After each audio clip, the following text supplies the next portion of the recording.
Je 41. milénium. Po více než 100 staletích nehybně tlí císař na zlatém trůnu země. Je pánem lidstva a vládcem milionů světů.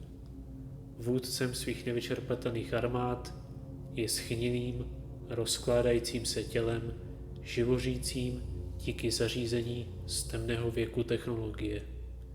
Jeho věčným osudem je živořit na prahu života a smrti.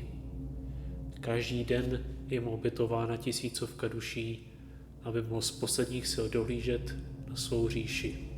Ač fyzicky zneschopněn, neustává ve své věčné bdělosti.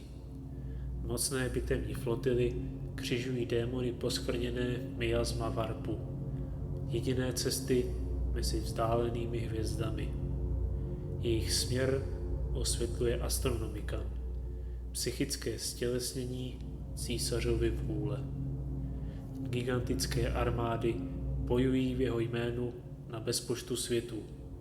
Od geneticky vylepšených supervojáků z řad Adeptus Astartes až po legie imperiální gardy. Navzdory jejich nesmírným počtům a fanatickému odhodlání stěží stačí odvracet neustálou hrozbu odvetných cizáků, kacířů a mutantů. Být člověkem v těchto časech znamená být jedním z nesčetných miliard. Znamená to žít v tom nejkrutějším a nejkrvavějším režimu, jaký si lze představit.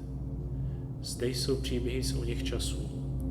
Zapomeňte na moc technologie a vědy, neb mnohé bylo ztraceno, aby nikdy nebylo znovu objeveno. Zapomeňte na příslib pokroku a porozumění, neboť v temné a bezútěšné budoucnosti je pouze válka. Není míru mezi hvězdami, pouze věčná jatka a krveprolití a smích žíznivých bohů.